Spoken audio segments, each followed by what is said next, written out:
भारत का एक पोर्ट है जो दिखने में तो कमर्शियल प्रोजेक्ट के जैसा लगता है, लेकिन मिलिट्री एक्सपर्ट्स के लिए ये एक हिडन वेपन है। ये है विजिंजम पोर्ट। केरला में जल्द ही इंडियन आर्म्ड फोर्सेस एक ऐसा एसेट बनाने जा रही है जो चाइना और पाकिस्तान के खिलाफ किसी भी फ्यूचर वॉर में गेम चेंजर बन सकता है। और रिसेंट पहलगाम अटैक जैसे इंसिडेंट्स के बाद तो वार की प्रोबेबिलिटी सिर्फ थ्योरी नहीं बल्कि एक पॉसिबिलिटी बन चुकी है। आज कांग्रेस पार्टी, कम्युनिस्ट पार्टी सभी एक साथ स्टेज पर खड़े होकर इस पोर्ट का क्रेडिट लेने की कोशिश कर रहे हैं, जबकि पास्ट में इन्होंने इस प्रोजेक्ट को अपोज किया है। और 2006 में तो केरला की लेफ्ट गवर्नमेंट ने तो ये पोर्ट चाइनीज कंपनी को देने की पूरी कोशिश भी की थी।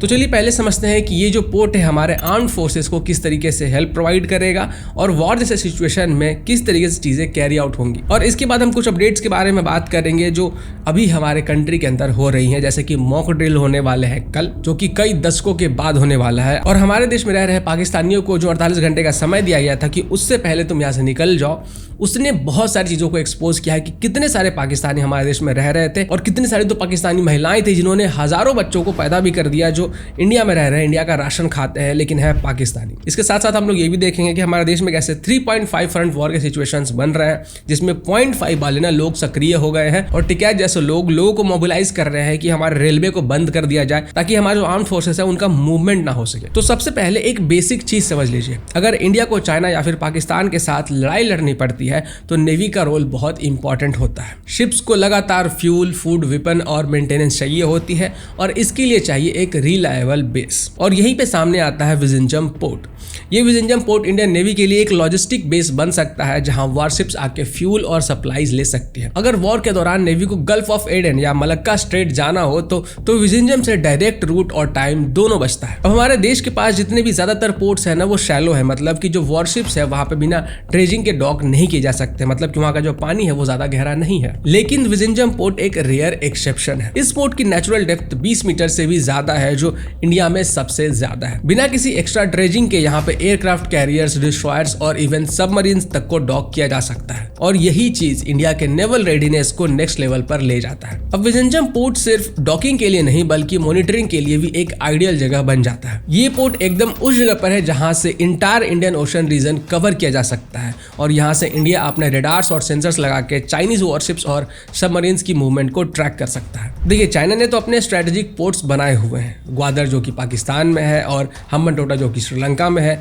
और इसी का जवाब हमारे कंट्री के पास है विजिंजम पोर्ट। चाइना के ये पोर्ट्स इंडिया को स्ट्रिंग ऑफ पल्स से सराउंड करते हैं, लेकिन विजिंजम पोर्ट हमारे इंडिया का काउंटर वेट बन रहा है और यहाँ से इंडिया उन पोर्ट्स की एक्टिविटीज को मॉनिटर भी कर सकता है और नेवल डोमिनेंस भी एस्टैब्लिश कर सकता है। अगर कल कोई इमरजेंसी हो जाए, लेट्स से कि पाकिस्तान ने अरेबियन सी में टेंशंस क्रिएट की या फिर चाइनीज नेवी ने बे ऑफ बंगाल में प्रेजेंस बढ़ा दी, तो उस समय पे विजिंजम का रोल एक्टिवेट हो जाता है। ये पोर्ट इंडिया के जियोग्राफिक सेंटर पे है, मतलब कि ईस्ट और वेस्ट दोनों कोस्ट पे नेवी को क्विकली डिप्लॉय किया जा सकता है। मुंबई से या फिर विशाखापट्टनम से जो काम 2-3 दिन में होता है वो विजिंजम पोर्ट से सिर्फ 1 दिन में हो सकता है। तो एकदम सिंपल भाषा में समझाऊं तो विजिंजम पोर्ट इंडिया का नेवी के लिए एक नया फ्यूल टैंक, एक नया रडार स्टेशन और एक नया स्पीड बूस्टर बनने जा रहा है। और ये पोर्ट कमर्शियल दिख रहा है लेकिन अंदर से ये एक स्ट्रेटेजिक मिसाइल जैसे काम करेगा। और अब हम लोग आते हैं थोड़ा सा पॉलिटिक्स के ऊपर कि इसके ऊपर कैसे पहले पॉलिटिक्स हुई थी। आप जानकर चौंक जाओगे कि 2006 में जो केरला की लेफ्ट गवर्नमेंट थी उन्होंने इस विजिंजम पोर्ट की डील चाइनीज कंपनीज के साथ कर दिया था और इसके कारण इंडिया के नेशनल सिक्योरिटी को थ्रेट हो गया था। इसमें 2 चाइनीज कंपनी थी, चाइना हार्बर इंजीनियरिंग और कायदे इलेक्ट्रिक, जो पोर्ट का कंट्रोल लेने के लिए आ गई थी। अब आपको ये समझना होगा कि चाइना के जो कंपनीज थे उनका अपना एजेंडा था, यहाँ सिर्फ कमर्शियल डेवलपमेंट का काम नहीं था, ये नेशनल सिक्योरिटी का डायरेक्ट इशू बन गया था। तो नेशनल सिक्योरिटी को ध्यान में रखते हुए सेंट्रल गवर्नमेंट ने डिसीजन लिया कि चाइनीज कंसोर्टियम को रिजेक्ट किया जाए अब क्योंकि कांग्रेस पार्टी ने अडानी ग्रुप को ये प्रोजेक्ट दे दिया था, तो केरला की जो कम्युनिस्ट पार्टी की गवर्नमेंट थी, उनके जो लीडर्स थे, उन्होंने इस डिसीजन का अपोज किया। लेकिन सिक्योरिटी के कारण ये जो प्रोजेक्ट था वो अडानी के पास ही रहा। अब आप खुद सोचिए कि कम्युनिस्ट पार्टी चाइना को ये प्रोजेक्ट दिलवाना चाहते थे और कांग्रेस पार्टी अडानी को दिलवाना चाहते थे। अब ये वाली जो बात है ना, ये चीज पड़ोसी मुल्क के भरे हुए जो कीटाणु बम है ना, जो हमारे इंडिया में पनप रहे हैं, उनका हाजमा खराब कर देगी। तो अब आयरनी ये देखिए कि कांग्रेस और सीपीआईएम दोनों पार्टीज ने इस विजिंजम पोर्ट को लेकर बहुत पॉलिटिकल ड्रामा किया था, और अब जबकि पोर्ट सक्सेसफुल हो गया है तो दोनों पार्टीज स्टेज पे खड़े होकर इसका क्रेडिट ले रहे हैं, जैसे कि इस प्रोजेक्ट को उन्होंने ही शुरू किया था। देखिए, पॉलिटिशियंस अपने फायदे के लिए रंग बदलते रहते हैं, जैसे बीजेपी का जाति जनगणना या फिर कम्युनिस्ट पार्टी का और कांग्रेस पार्टी का विजिंजम पोर्ट को सपोर्ट करना। आज अगर विजिंजम पोर्ट काम कर रहा है तो वो नेशनल सिक्योरिटी एक्सपर्ट्स, गवर्नमेंट के स्ट्रॉन्ग डिसीजन मेकिंग और अडानी ग्रुप की वजह से हो रहा है, ना कि इन पॉलिटिशियंस से। ये पोर्ट इंडिया की फ्यूचर वॉर्स में स्ट्रेटेजिक गेम चेंजर बनने जा रहा है, लेकिन इसके साथ साथ जो पॉलिटिशियंस हैं उनकी हिपोक्रेसी भी एक्सपोज हो रही है। तो अब हम लोग बात करते हैं जो वॉर लाइक सिचुएशन बन चुकी है इसके ऊपर। देखिए, लेट बिपिन रावत सर ने कहा था कि हमें 2.5 फ्रंट वॉर के लिए रेडी रहना चाहिए, लेकिन अब 3.5 फ्रंट वॉर के जैसे सिचुएशंस बन रहे हैं। एक तरफ पाकिस्तान है, दूसरी तरफ चाइना है, और तीसरी तरफ पीछे से उंगली करने के लिए बांग्लादेश भी रेडी है। और इसके साथ साथ जो 0.5 है उनके बारे में तो मैंने आपको बताया है कि हमारे देश के अंदर जो पनप रहे कीटाणु बम है, उनसे ज़्यादा हमारे देश को खतरा है। और इन्हीं में से कुछ कीटाणु बम जैसे कि टिकैत जैसे लोग ये कुछ लोगों को मोबिलाइज कर रहे हैं और कह रहे हैं कि हम जो रेलवे वगैरह है ना, उनको बंद कर देंगे अगर हमारी मांगे पूरी नहीं की जाती है। तो मतलब ये कौन सा ड्रामा चल रहा है समझ में नहीं आता है कि हर 5-6 महीने में, हर एक साल में इनका कोई ना कोई नया मांग आ जाता है, जिसको पूरा नहीं किया गया तो ये लोग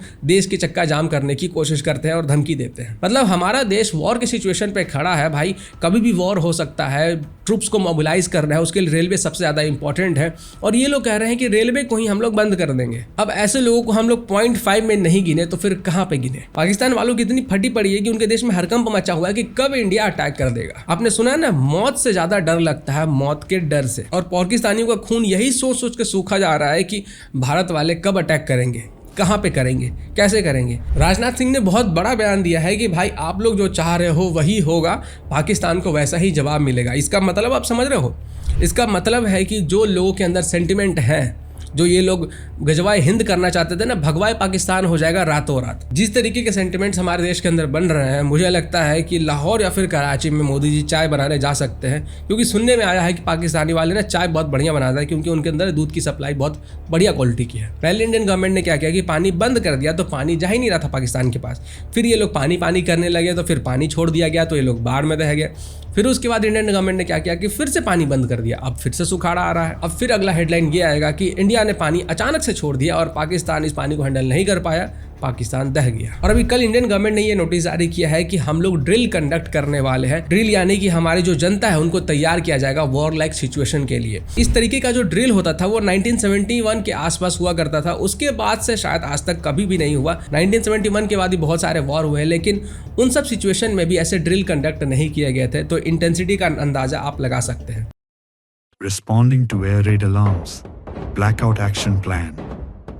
When life feels peaceful, families dining, children playing, markets buzzing, it's easy to forget how fragile that peace is. At the moment an air raid siren pierces the calm, everything changes. India's safety doesn't begin at the border.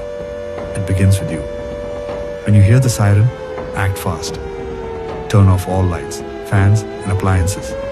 Draw the curtains. Shut the windows. Even a single spark can guide the enemy. This isn't panic. This is preparedness. The strength of a nation that knows how to protect its own. Teach your children what to do. A child pulls the curtain. A teen helps their grandparents turn off the lights. A family sits in silence. Calm, composed, ready. Across the city, the spirit awakens.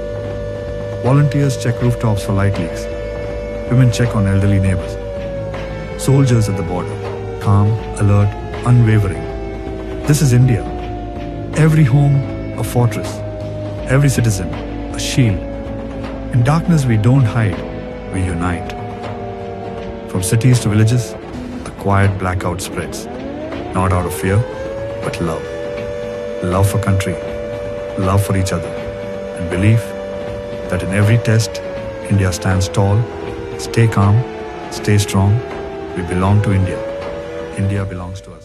और इस बार में हमारे देश के जो civilians हैं, मैं हो गया, आप हो गए, आपके फैमिली हो गए, तो जो सिविलियंस हैं ना उनकी भी भागीदारी होगी, उनको भी यूनाइट रहना होगा, उनको भी साथ देना होगा हमारे आर्म्ड फोर्सेस का। जैसे हमारी गवर्नमेंट कहेगी हमें उनके ऑर्डर्स को फॉलो करना होगा ताकि हम लोग तो सेफ रह ही सके और हमारे आर्म्ड फोर्सेस को आसानी हो। अब जैसे कि मैंने आपको कीटाणु बम के बारे में बताया, 0.5 के जो लोग हैं उनके बारे में बताया, आप देखिए कि हमारी गवर्नमेंट ने जो कहा था कि 48 घंटों का तुम्हें समय दिया जा रहा है, जितनी पाकिस्तानी है यहाँ से बाहर निकल जाओ।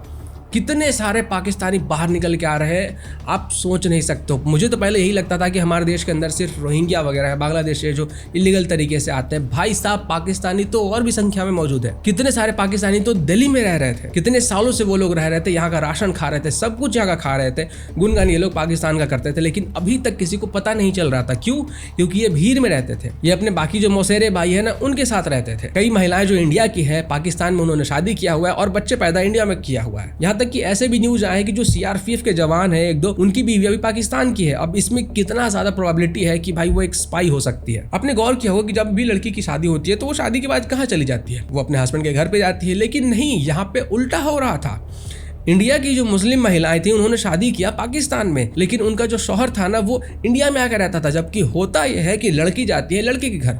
होना तो ये चाहिए था कि अगर तुमने पाकिस्तान में विवाह किया, शादी किया, तो तुम्हें पाकिस्तान में जाकर रहना था, लेकिन नहीं। यहाँ पे क्या हो रहा था कि उनके शौहर इंडिया में आकर रह रहे थे और बहुत ज़्यादा तादाद में। कई सारे ऐसे भी न्यूज़ आए हैं कि ये जो पाकिस्तानी महिलाएं ना, इन्होंने हज़ारों बच्चे पैदा किए हुए हैं। मतलब एक महिला ने हज़ारों बच्चे पैदा नहीं किए हैं, टोटल ऑल टुगेदर मैं आपको बता रहा हूँ, अच्छे खासे हज़ारों बच्चे इन्होंने पैदा किए हुए हैं। जबकि महिलाओं के पास नेशनैलिटी है पाकिस्तानी, लेकिन ये जो बच्चे हैं वो इंडियन है, इनके पास इंडिया का डॉक्यूमेंट्स है, ये यहाँ का राशन खाते हैं। और अब जाके आपको समझ में आ रहा होगा कि जब भी हमारे देश के अंदर एनआरसी की बात होती थी तो इतना ज्यादा हंगामा क्यों होता था, क्यों कुछ लोगों को इतना ज्यादा तकलीफ होता था कि हम अपने कागज क्यों दिखाएं। इसी दिन के लिए कहा जाता था कि हम अपने कागज नहीं दिखाएंगे, क्योंकि इनके बीच में बहुत सारे ऐसे लोग मौजूद थे जो थे पाकिस्तान के लेकिन इंडिया में रह रहे थे। किसी का शौहर पाकिस्तानी था, किसी का बेटा पाकिस्तानी है, किसी की बीवी पाकिस्तानी है, और ये सभी लोग साले हमारे देश में रहते हैं, हमारे देश का राशन खाते हैं और गुनगान पड़ोसी मुल्क का करते हैं। तभी ये लोग हमारे देश को चक्का जाम करने की पूरी कोशिश करते थे। जब एनआरसी की बात होती थी तभी ये कहते थे कि देश को जला देंगे,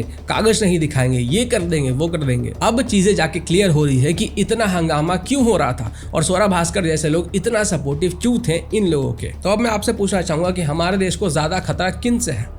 पाकिस्तानियों से, चाइनीज से, या फिर हमारे देश के अंदर पड़ोसी मुल्क के बराबर है कीटाणु बमों से? कमेंट करके जरूर बताइएगा। नमस्कार।